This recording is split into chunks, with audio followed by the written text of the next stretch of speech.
มึงตาวันเป็นบ่ละบาดเอา ก็เห็นชัดขึ้นครับผมเห็นลมชัดขึ้นแต่ว่าขึ้นไปถึงที่ว่าอยู่ก็ตรงนี้มันก็อยู่ช่วงนี้ มันบ่ทันได้ขึ้นฮอดหันตอนนี้มันอยู่นี่แม่นบ่ ครับ นั่นเห็นว่ามันเป็นเอาเองแม่นบ่เป็นไปบ่จะไปเว้าปานนี้เป็นเอาเองปานนี้ถ้าเฮาฮู้จักว่าโอ้เป็นแบบนี้นี่เป็นนิ่มๆเป็นคือเอาไปในมือน้อยๆแต่บางแทบสิบ่ถูกพุ่นล่ะเนาะเป็นแล้วปานนี้ต่อไปแต่ว่าสิให้มันชัดขึ้นมาพี่ก็หลับตาลงแล้วก็อาศัยลมยาวๆซะก่อนแล้วปล่อยออกอาศัยลมยาวๆแต่ลมมันบ่ทันได้ยาวพอแห้งพอก็เลยบอกว่าให้แยบปากเล็กน้อยสูดลมเข้าพร้อมมันสิเย็นสันจมูกได้บัดนี้ขึ้นไปกระดานหน้าผากได้บัด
ชัดหรือยังขึ้นมาหรือยัง ยังผมโอ้ย บ่ต้อง ฝึก บ่ มา บ่ ครับ บ่ต้องบังคับบ่ต้องบังคับมันเฮ็ดคือเฮ็ดเล่นๆไปดีน่ะแต่จริงจังหลายมันเข้มโพดมันสิอยากเป็นเนาะเฮ็ดคือเฮ็ดเล่นๆนะเฮ็ดเล่นไปมื้อตาเฮ็ดก็ได้เด้อมื้อตาเฮ็ดก็ได้แต่ว่าเหลือบตาลงมาเบิ่งปลายจมูกเฮาสิเห็นข้างเดียวดอกแต่อันปลายจมูกก็ว่าเอ้ากูก็บ่เห็นสองข้างก็บ่แม่นมันเห็นข้างเดียวเด้อข้างเดียวมื้อตาเฮ็ดก็ได้นี่เหลือบตาลงไปแย้มปากขึ้นแล้วสูดลมเข้าโลดบัดนี้ก็ไปฝึกจับลมธรรมดาปกติย่างมันก็เป็นจังเฮ็ดเวียกเฮ็ดงานกับรถก็เป็นบ่ ถ้า เดินว่าทรงชาติ ถ้าเฮาบ่กังวลเรื่องว่าจะต้องถึงว่าถึงตรงนี้ว่า แม่นบ่ต้องกังวล สิ คือ ชั ต้ ด อง ซ้ำใดถ้าทำนี่เฮาสิส่งซ้ำนี่ไปก่อนได้บ่ ได้แล้วมันสิขึ้นไปเองของมันดอก เวลาเฮาอยู่ผู้เดียวบ่ต้องไปสนใจมันตอนนี้อาจสิเกร็ ตอง นนี้อาจจะรู้สึกว่า มันถึงไปเนาะมันกังวล นั่นแหละ อยากให้ถึง คนไปคิดลัดหน้ามันไว้มันไปเด้ ครับ รู้จักหลักการแล้วเนาะ ครับผม นั่นแหละเอาไปเฮ็ดเองบัดนี้ได้ ครับ ตอนนี้ก็ฮู้แล้วนี่ว่ามันเป็นแต่พอคือเอามือแตะนี่เนาะ ครับ เนี่ยแต่มันหยุดอยู่หม้องนี้นี่เดี๋ยวนี้มันบ่ทันขึ้นที่เดี๋ยวนี้ เข้าหู้ว่า บัดนี้เอาอาการนี้จังสิเอิ้นว่าเป็นผู้มีฌานเต็มที่นะจังสิเอิ้นว่ามีฌานเต็มที่บัดนี้ฝึกเดินจงกรมก็เป็นเด้บัดนี้เดินก็เป็นเวลาเดินเฮาก็เหลือบตาลงปลายจมูกคือเก่านี่ล่ะ เดินมีก็ใส่บ่บ่ผม เดินช้าๆก่อนฝึกให้มันคล่องอันนี้เอิ้นว่าฝึกให้มันคล่องบัดนี้มันคล่องแล้วสิย่างซ้ายย่างเร็วก็จับลมได้ เห็นหลวงพ่อเทศน์แล้วถ้าเดินสิเอาพุทโธอย่างเดียวก็ได้ พุทโธอย่างเดียวก็ได้ แต่ว่าตัวนี้เป็นตัวยืนยันว่าเป็นผู้อยู่ในฌานจังบอกว่าให้ไปฝึกให้ได้ตัวนี้ได้ซะก่อนแล้วเฮาสิฮู้เอาเองดอกว่าโอ้มันเป็นแบบนี้นี่เองนั่นน่ะสิฮู้ด้วยตัวเอง ก่อนค่อยว่ากัน แม่นเอามันมาได้ดีซะก่อนนี่เด้อ ครับ ตอนนี้มันอยู่หนีอยู่หม่องดังหักนี่ไปก็เลยเพราะว่ามันไปคิดมันไปคิดให้มันขึ้นมันบ่ขึ้นเด้ ก็ฟังหลวงพ่อเทศน์กับปลายฮอดชั้น4พุ่นล่ะแต่เจ้าของว่าเอาตรงนี้ให้ เอา ได้ ตรงนี้ได้แม่นเอาพื้นฐานซะก่อนจะไปเอายอดมันหลายเอาพื้นฐานบ่ได้มันบ่ได้ยอด ครับผม กับจะไปคิดให้มันเป็นเด้อนั่นน่ะมันสิเป็นเอาเองดอกเอาเองดอกอยู่นั่นแหละที่หลักการมาวันนี้เอาไปฝึก ตอนนี้เฮาหลายอย่างในแวดล้อมเนาะมันอาจจะคิดไปแบบนั้นบ่นอนแบบนี้บ่นอน เขาโอกาสถามเลยหลวงพ่อเพชรใหม่ๆนี่เบิ่งจากประวัติก็ว่าสายหลวงปู่หมันเฮาเนาะครับ อืม อาจารย์มหาวิทยาลัยหลวงตา อืม แล้วบัดนี้พ พิ่นก็สอนพุทโธหรือแล้วแต่ล่มก็แล้วแต่ดีครับครูบาอาจารย์ เพิ่นบ่ให้หลายใจเพิ่นเอาพุทโธอย่างเดียวพุทโธกับลม ล่ม พุทโธกับลมมีอยู่เท่านี้บัดนี้ฮะมันสิจับหลักเอาได้ของใครของมันดอกนี่คือว่าพื้นฐานเฮาแน่นแล้วบัด ที่ นี้ ถามนี่ผมก็โอกาส เออ ผมก็เอาสองอย่างนี่บางเที่ยก็อยากอยู่ก็ล่มไปบางทีก็มันบ่เห็นล่มก็ให้นึกพุทโธพุทโธพุทโธแต่ว่ามันก็ขาดความเพียรนี่ว่าผมมันก็บ่อยู่ เป็นนางเพิ่นจังให้บางที่คนอยู่กับลมได้คือคนนั่งเท่านั้นเนาะ ครับผม แต่ว่ายางมันอยู่บ่ได้ก็เลยเอาพุทโธแทนพุทโธนี่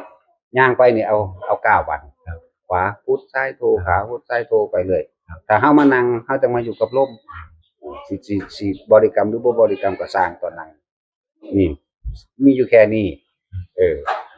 ให้ทำความเข้าใจซะว่าเวลาเพิ่นเดินจงกรมนี่เพิ่นก็ก้าวขวาพุทก้าวซ้ายโท ครับ สำหรับนั่งมันต้องจับลมได้บัดนี้เฮามาเพิ่มเติมโดยประสบการณ์เจ้าของเองว่าจับลมอุณาโลมก้าวเท้าเสมอกันเฮ็ดได้เบิดนี่หว่าก็เลยมาหักออกมาแตกแขนงออกมาเอาเอง ครับ เป็นวิธีที่ง่ายเป็นวิธีที่คนก็เข้าถึงได้เร็วพร้อมก็เลยมาหาวิธีหลักสูตรนี้จังว่าเห็นบ่เคยเป็นจักเทื่อแม่นบ่บัดนี้คือเป็น ครับ เนาะต่อไปเฮาเฮ็ดไปเรื่อยบัดนี้ มันสิขึ้นมาได้บัดนี้ มันสิขึ้นมาได้บัดนี้สานเต็มหัวบ่ ที่กี้ผมกำหนดแบบนี้แล้วแต่ใหม่ๆเป็นเด็กน้อยเรียนหนังสือ เขาอาจจะบ่รู้ว่าไปถึงซั่นแต่ออกนี่ผมอยากให้ออกน้ำแขนน้ำขานี่มันพุ่งออกมาทางในรู้สึกไปจังซั่นก็ถือบ่ ก็คือแต่ว่าเฮาคือว่าล่ะบ่มีคุณแนะต่อไปว่านี่คือหยังอันนั้นคือหยัง แม่นครับ มันเลยบ่ต่อเนื่องบ่ต่อเนื่องมันเลยขาดตอน ครับ นั่นแหละถ้าย่างพุทโธไว้ขับรถกับพุทโธได้แม่นว่าย่างกับพุทโธได้กินข้าวกับพุทโธได้นี่แหละจังว่าถ้าเฮาจับลมบ่ได้ให้จับพุทโธไว้เนี่ยถ้าจับลมได้คนที่จับลมได้คือคนที่นั่งคนที่ยืนคนที่นอนถ้าย่างเด้คนมันบ่นั่งอยู่เบิดมื้อเบิดคืนปานนั้นดอกมันต้องย่างก็เลยว่าตอนย่างตอนเฮ็ดเวียกเฮ็ดการเฮ็ดงานเด้อพุทโธเด้อ อันนี้สอนให้ผู้เป็นนี่มาจังระดับผู้ชำนาญแล้วจังหลวงพ่อนี่ก็เป็นสิแล่นก็ว่าได้ภาษาลม บอกว่าตีลังกาก็ได้ ก็ได้แบบนี้มันเป็นกัน พวกเขาชำนาญแล้ว ครับ ชำนาญแล้วคือคิดว่าผู้หนึงต่อเนื่องกันมา20กว่าปีผู้หนึงพี่แพบๆตอนนี้มันโอ้ย24ชั่วโมงได้พอหานาทีต่อเนื่องกันบ่แม่นบ่ล่ะคิดว่าไง24ชั่วโมงกับหานาทีต่อเนื่องเขาเจ้ามันตาตื่นขึ้นจนเท่านอนหลับมันบ่หนีไปไสก็พามันสิมีเวียกหยังก็เฮ็ดอันเดียวนี่เนาะเฮาบวชมาเพื่ออันนี้แม่นบ่ครับเพ่งเอาแต่อันนี้ตัวเฮ็ดเอาแต่อันนี้มันก็เลยไกลกันอยู่คือจังเฮามาเนาะพวกเจ้าเฮ็ดเวียกเฮ็ดการเฮ็ดงานที่เขากินน้ำเข้าห้องน้ำทำไมเด้อพุทโธเด้อเท่านั้นตัวถ้าน้ำนั่งจังจับลมเด้อสิมาว่าแล่นอยู่หรือว่าย่างอยู่สิไปจับลมได้จังไดก็บ่ได้แล้วเจ้าบ่ทันได้เฮ็ดเป็นผู้เขาเฮ็ดเป็นแล้วเขาก็ได้เบิดตัวแต่จังว่าพื้นฐานนี่ ผม ได้พื้นฐานได้หลักการได้เข้าใจวิธีการแล้วนี่ประตูเฮาเองไปเฮ็ดเอาเองฟังไปเรื่อยๆทั้งสิรู้จักทั้งสินั่นดอก บัดนี้แม่นเพิ่นก็บ่ทันได้เรื่องปฏิบัติเรื่องหยังเพิ่นก็บ่ทันได้เข้ามาหลายปานใด ธรรมดาละ ขอหลวงพ่อเทศโปรดเรื่องบุญเฮ็ดทานเรื่องบาปเรื่องบุญหยังโปรดเพิ่นแน่จังได๋ครับ อุ้ยเห็นซุมื้อเอาโลดก็ไปเปิดฟังเอา เอา ได้ ได้มีเวลาเปิดฟังเอาเลย ไปเปิดฟังเอาโลดก็ไปได้เพจวัดป่าพุทธคารุคาราม มั มัน น เล่าทุ่มเตะทุ่มผีเนาะขอส่วนบุญก็แพ้ให้ก็ได้เด้เวลาเจอตรงนี้บุญ เจ้าของก็มีบุญก่อนตัวจังให้เขาได้บ่มีบุญจะเอาหยังไปให้เขาไม่เท่าศูนย์ให้เขาบ่เอาบ่หัวเอาดาจะเจ็ดเอาบุญนี่ถึงคนนั้นเจ้าของบ่เฮ็ดมันจะเอาหยังไปให้เว้าแตะปากเนาะ อยากให้เพิ่นฟังว่าซั่นเด้อ ฟังก็เปิดเข้าไปในเพจนั่นน่ะกดติดตามไว้เฮ็ดเป็นแล้วบ่เฮ็ดอยู่บ่นั่น ก็ค่อยเป็นของกันเลยงงโซเชียลเป็นปานใด ให้เขาเข้าเพจให้ อันนี้จะ เป็นคู่ครับเป็นคู่ผม เป็นคู่ ค เขา นขอนแก่นลำว่า ผู้อยู่ผู้บันดอกผู้เฉย คนใต้ผมคนใต้101 ๆอันนี้เราเป็นคนขอนแก่นมาได้ เชียร์คู่ยี่ท่าเลยแต่ได้ไง เป็นคู่กับว่าหายใจบ่เด้อเนี่ย จัดแล้ว คู่กับหายใจคือกันคู่กับกินข้าวคือกันตัวพวกเจ้าฟังเอาเทศซุมื้อ เมื่อกี้ได้ยินว่าซุ่มมิจฉาทิฏฐิมันยิ่งหลวงพ่อเนี่ยมันเป็นจังไดยังรอดมันได้จักเที่ยบ่ผม 13 ยิ่งว่าอ๋อเฮ้ยจังได๋ จังของมันแล้วจักถึกจักบ่มันบ่เห็นมันสิแตกจักเกลือไหมก็เฮาอยู่ในชาติตลอดนั่นแหละองค์แห่งชาติรักษาเฮาเองเป็นของมันเองเขาบ่ฮู้มือซ้ำเขามาสารภาพ โอ้ เขาบ่ฮู้มือซ้ำเด้ นี่ว่านั่งอยู่นี่ฮู้ว่าเขามาแล้วว่า ฮู้อยู่หังบ่สนใจ เซ่เลย มาฮู้ซื่อๆก็สิไปคิดกับมันเฮ็ดหยังแล้วก็นั่งอยู่ในลมหายใจนี่แหละตัดความคิดออกความบัดวันคันข้ามบ่มีเลย มาขอขมา เฮาบ่ฮู้มือซ้ำว่าเขาเฮ็ดหยังนี่ ไม่ แต่ฮู้อยู่นะว่าเขาเฮ็ดจังใดบ่ฮู้จักดอกว่าเขาเฮ็ดอันนั้นนี่แต่ว่าเขามาว่า ผมได้เฮ็ดกับอาจารย์จังซั่นจังซี่จังซี่นะเฮาฮู้ทีหลังเอาว่าเอามึงสิมายิงกูซั่นนี่นะเป็นธรรมดาแนวนี้มันเป็นเครื่องทดสอบของตัวถ้าบ่ได้เครียดได้สั่งเขาเลยมาก็บอกหากินข้าวซะก่อนกินข้าวกินน้ำซะก่อนนั่นมันหนีกันแล้วนะเนาะคือมีบ่หาตะขากูก็ตายเอาเองเด้อคนทางฮอดยังกูตายยากหยังธรรมดาแล้วก็วิชาลิษยา พวกบ่เห็นโตนี่มันเทวดาพวกนี้เวลาเขากินเวลาเขาเสพกามเวลาอย่างนี้เขาใส่ทั้งความคิดเอา ถ้าเฮาเข้าสู่อธิสมานกายแล้วเฮาสิรู้ดอกแนวมื้อนี้แล้วจังว่าถ้าทรงชาติใดสิเห็นเอาเองดอกนาแต่บอกไปก่อน แต่เห็นเอง บอกไปก่อนจะไปเถียงขันนึง ก็ถือว่าถึงยังเทียนถือว่าเห็นอย่าง มัน เดียว ถึงพวกนี้มันเลยฮู้คำตอบแล้วจะไปตอบคำถามผู้อื่นไปเถียงผู้อื่นซื่อๆบ่แม่นจังซั่นจัง อ ซี่ ยากฟังเพื่อที่จะไปถ่ายทอดในผู้อื่นซื่อๆ แต่ของกันบ่เคยเห็นจริงมันก็เลยขวางเจ้าของเด้อแนวว่า ว่าครูบาอาจารย์ว่างสิเด้ไปเถียงกับเขาให้เขาเสีย ยืนยันใส่กันเถียงกันศูนย์ให้กันซ้ำ ที่ผ่านมาเป็นสันนิลีผม นั่นแหละอีดีนั่นแหละ บ่เห็นอีหลีเอาแต่คำว่ากอ้างครูบาอาจารย์อยู่เพิ่นวางสิว่า มันว่าจังซี่เขามาคัดงานศูนย์จะคัดใส่กันซ้ำนั่นเห็นบ่ล่ะมันจะมาหาทางเอาคำตอบมันจะไปตอบคำถามมันจะเอาความรู้ไปโชว์กันทั้งหลายพี่ตัวมันศูนย์ตัวอัตตาตัวตนแท้ๆกำลังศูนย์อยู่พี่บ่ฮู้เมื่อถ้ามันเสียใจขาดตายตอนนั้นมันไปนรกเด้น่ะจะบอกคนว่าทรงชาติไว้เป็นอุเบกขาไว้เด้อ ที่นี่อีกจุดหนึงที่ฟังเทศน์หลวงพ่อก็คือหลวงพ่อว่าจิตมันออกจากจิตก็คือสิว่าสิเอากับคำบริกรรมพุทโธว่าเฮาอยากให้มันมาอยู่กับอันนี้บ่ให้ไปคิดอย่างอื่นคิดบาปคิดบุญคิดทุกข์คิดสุขอีหยังที่นี่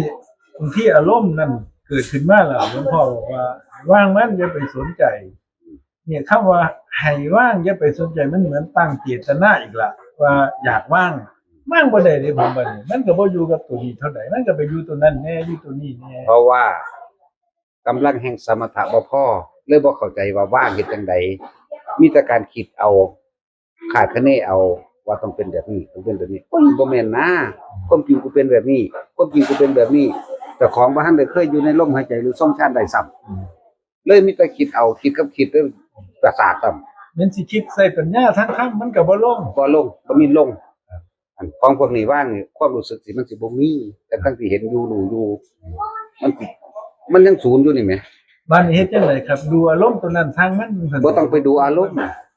จับลมหายใจเข้าออกให้ได้ทรงชาติให้ได้เมื่อกำลังมันพอแล้วมันสิรู้จักเองทรงชาติให้ได้จับลม ตอนที่มันสุ่มท่านยังบ่ได้แล้วอารมณ์ตัวนี้เกิดเฮาเฮ็ดจังไดกับมัน ดึงกลับมาอีกคือเก่าบ่ต้องไปจัดการมันจะต้องไปจัดการมันดึงกลับมาลมให้ได้ มันคิดอีกแล้ว ดึงกลับมาลมก่อนบาดมันอยู่แล้วมันหายไปเลยมันบ่มาซ้ำอันตัวคิดที่ศูนย์ตั้งคนเกียดตัวนี้มันบ่มาซ้ำมันหายไปยามใดคิดให้มันมาคิดให้มันศูนย์มันยังบ่ศูนย์เด้สิคิดอันเก่าก็น่าบ่สิมันบ่ศูนย์นั่นน่ะ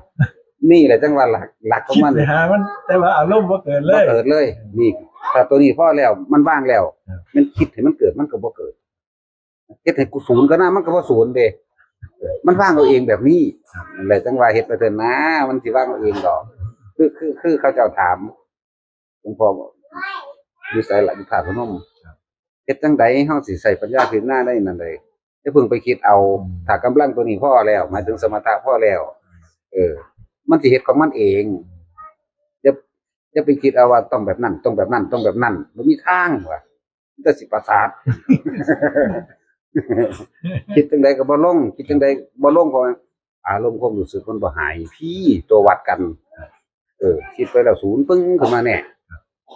เอาคือว่าหยุดคิดโดยการเข้าสู่ลมหายใจหรืออุณาโลมนี่มันได้จริงๆจังซั่นวันนี้มันคิดปึ๊บขึ้นมานี่มันซื่อๆอยู่เลยมันบ่ปรุงแต่งต่อเด้มันหูความคิดตัวนี้พุดมาปึ๊บมันบ่สนใจเลยแหมคิดเอาอีกแล้ว เขาจะต้องอยู่ในร่มนี่มันได้มาก่อน แสดงว่าการอยู่ตัวเนี่ยอยู่กับอารมณ์หนึงตัวเนี่ยมันก็อยู่จนเฮาตายประคองจนตายเลยดิ ประคองจนตายทั้งแม่นบ่แม่นประคองจนตายแม่นอารมณ์จิตสุดท้ายก็สู่ลมหายใจได้เลย ทีนี้ถ้าว่าอัตโนมัติถ้ามันเกิดนี่บ่ต้องไปบังคับบ่ต้องหยังคือตัวนี้สิอยู่จนเฮาตายพุ่นล่ะเรา มันสิรู้เฉยๆมันสิรู้เฉยๆ อารมณ์ใดเดียวก็บ่สนนั่นแหละ บ่ คือ มี เป้าหมาย ผู้ใดมาด่าผู้ใดมาหย่องบ่มีเลยมันก็รู้เฉยๆตัวนี้มันก็รู้หยังรู้ความรู้สึกเฉยๆบ่มีหยังเลยความรู้สึกนี่เฉยเบิดเลยอัตราตัวตนแท้ๆของคนคือความรู้สึกนั่นแหละเวลาพวกเจ้าเวลาเถียงกันนี่บ่มันเห็นบ่ตอนนั้นมันบ่เห็นเด้แต่มันเศร้าเถียงอยู่มันจังเห็นใครกูว่าจังซั่นซะใครกูวาจังสิซะว่าเด้เนาะ มากินน้ำหลังอยู่ โอ้ยไปคิดน้ำดังจังสิสู่เขา มันผ่านแล้วตัวว่าตายไปนรกแล้ว ไปก่อนแล้ว ไปก่อนแล้ว หูน้ำหลังสู้เทียบ่ แม่นนี่แหละจังหวะคนควบคุมคนมันบ่อยู่ในปัจจุบันดอกนี่ว่ามันอยู่อดีตมั่งอนาคตมั่งแต่ว่ากลางๆมันอยู่บ่เป็นเพื่อพวกเจ้าปรารถนาแต่ความสุขความพอใจ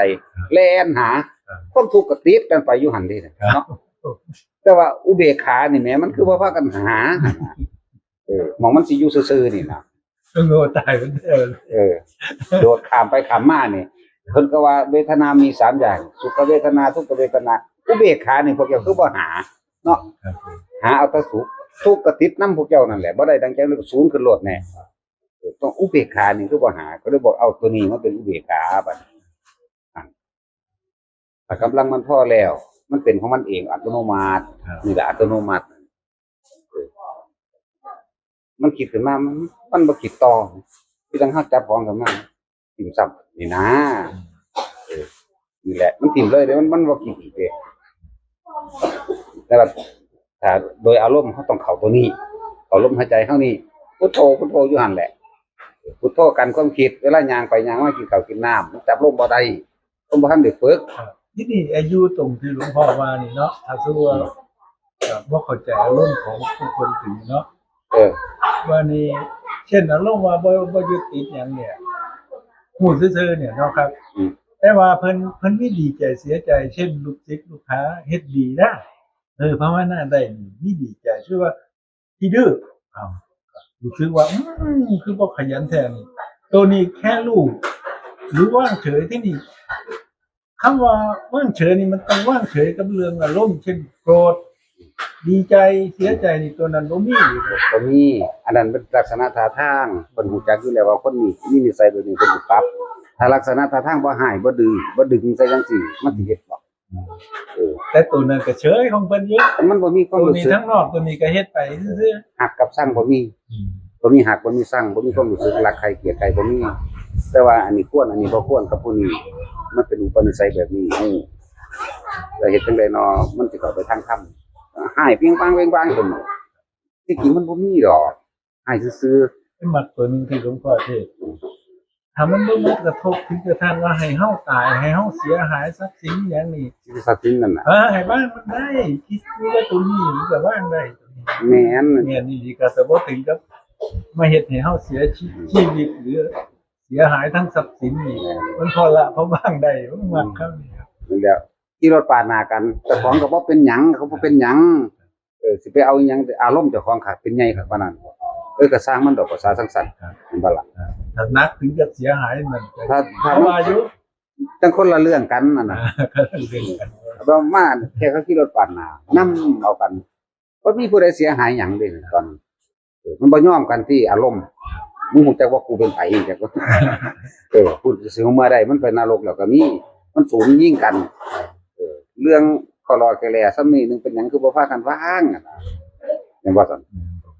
แต่เขาชี้ปาดปืดไปศูนย์ยกก็สร้างสร้างมันเถอะสร้างมันเถอะสร้างซั่นเถอะมันก็เซาซั่นตัวท่านบ่สร้างปาดโทว่ามันจักว่ากูเป็นไผนี่เหยียบรถใส่กันบัดนี้เนาะ สาเหตุกับตัวนี้แน่ๆหรอกเว้ยใหญ่กว่านั้นกับว่างได้ บางได้ซ้ำเราเสียหายเล็กน้อยก็สร้างมันดอกเนาะแล้วไปมันเขาสิผิดก็สร้างนี่แหละ มันว่างได้ขนาดนั้นแล้วจังว่าฝึกไปซะก่อน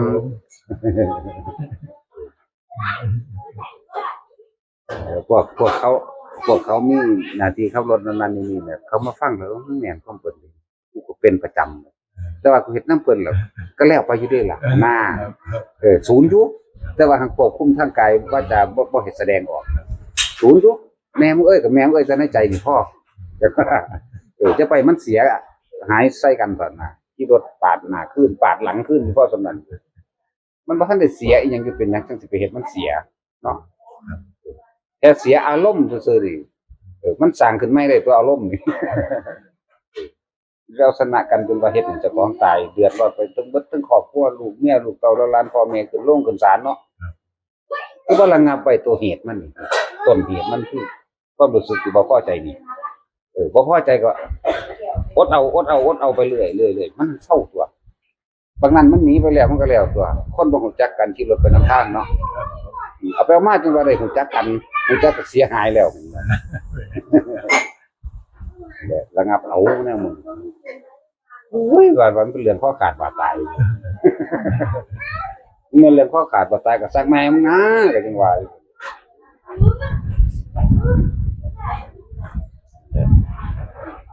เอาไปควบคุมตอนขับรถแน่ศูนย์อยู่แต่บ่เห็นแล้วมันก็เศร้าดอกเนาะมื้อนึงอารมณ์เกิดดับจักเท่าใดเถื่อเป็นหยังเฮาคือบ่ควบคุมให้มันอยู่กลางๆเนี่ยครับลมไปกระจุดอารมณ์นั่นแหละเฮ็ดไปเท่าหน้าจังสิรู้จักดอกเพิ่นว่าเรียนอยู่มันก็จับได้ดอกสาลมก็เพิ่นฝึกจนชำนาญแล้วมันเป็นของมันจังซั่นนี่แหละยังไปมีแต่ลมบ่มีฮอดคนพุ่นน่ะธรรมดาบ่โตเจ้าของเองมันก็ยังบ่มีเฮ็ดหยังมันเลยบ่เมื่อยบ่ล้าบ่อ่อนบ่เพลียมันบ่ได้ใส่ใจตัวนี้มีแต่ลมยังไปมีแต่ลมเท่าใดนั่นแหละแล้วฝึกไปเถอะส่งชาญไปเถอะเดี๋ยวพวกเจ้าจะเห็นอานิสงส์มากๆเลยคาดคิดบ่ถึงก็แล้วกันนะอุบัติเหตุอันตรายหยังก็สร้างเท่าที่ถึงชีวิตนี่น่ะก็เสียแต่ทรัพย์สินชีวิตเฮาหรือว่าร่างกายเฮาบ่บาดเจ็บซ้ำขนาดนั้นเด้มันมีอานิสงส์มากจังว่าอยากให้พวกเจ้าไปฝึกเอาบ่ซั่นก็สิปล่อยใส่ติ้งแตกจนว่า15 16มื้อจังไปพาถ้าเป็นคนธรรมดาบ่ได้มีการส่งชาติเข้าชาติมันตายแล้วนั่นแหละ ก็ปวดเหมือนกัน เป็นจังว่าส่งชาติเข้าชาติ คำว่าส่งแค่เป็นว่าเฉยระงับได้นี่ มันระงับได้แล้วก็จังซั่นมันเลยบ่แม่นใส่ติ้งแตกบัดมันเปื่อยเด้ใส่บัดแตกแล้วมันก็อักเสบเน่าเปื่อยมาเรื่อยก็ได้ปาดทิ้งตัวบัดเขาก็งี้หนีบ่ได้เขาก็จุ่มเอาคือลูกโป่งเขาก็เอาเนื้อมัดเอาเด้อเขาว่ามัดก็มัดตัวไอ้ตัวก็บ่พาเอาเองมัดเอาเองก็มาเฮ็ดได้พิสูจน์ว่าขนาดนั้นพิสูจน์ทดสอบทดลองด้วยตัวเองเบิดทุกอย่างจะมาบอกหมู่ได้เด้ถ้าเฮาบ่เป็นแล้วเฮาเจียวยังไปบอกเขาถ่ายทอดความรู้สึกจากความรู้สึกเลยว่ามันตัวหนังสือสู่ตัวหนังสือได้นี่ก็ล่ะเอาความรู้สึก ผ่านทิ้งนี่ครับ เอาของจริงนี่ได้มาใส่ ตัวหนังสือพุทธวจนะอันเดียว เอ้ยนั่นแหละมึงมาแม่นบ่ล่ะสานั่งอยู่ในเฮือนในลูกในเมียอยู่จ้ะมาเถียงหยังกับเพิ่นนี่แหละจังว่า ทำจากพระโอษฐ์เท่านั้นโอ้ยเอาเป็นใดก็ได้นะครับเนาะแล้วแต่ปัญญาคุณ เฮามันทำตามเด้เฮาบ่ได้พูดตาม นะครับ นี่แม้ทำตามแม่เนาะกินข้าวทีเดียวกินข้าวในบาตรท่านอาสนะเดียวนี่ หัวกะโกนนั่นนะภาษาสูเว้าตามซื่อๆจะมาเถียงกูดอกเนาะ ผู้ใดก็บอกน้ำได้ ผู้ใดก็เว้าได้ จำจริงๆก็บอกได้แล้ว ผู้ใดจำได้ท่องได้บ่ได้เบิดตัวแล้วศูนย์เฮ็ดหยังซั่นเนาะกูเข้ากูบ่ศูนย์เด้ซั่นดอกนี่เหลืออีหามึงเท่านั้นน่ะโอ้ยมันศูนย์ขึ้นเฮาก็หัวอยากตายเลย ครับผม แต่มันเป็นรู้สึกตัวเลยว่ามันกำลังเป็นหยังอยู่น่ะเอามึงคือบ่ลานั่นทีว่ะเนี่ย ว่ากูบ่ได้ที่บัตรเว้าใส่เต็มๆแบบหงายหลังเลยบ่เอานั่นแหละไปพ่อเมื่อบัดนี้ ครับ กลับบ้าน โทรศัพท์เด้อดิโทรศัพท์ ครับผมแล้วผม จะฝึกเอาเด้อบาดนี่อยู่ที่พ่อเจ้าเองเด้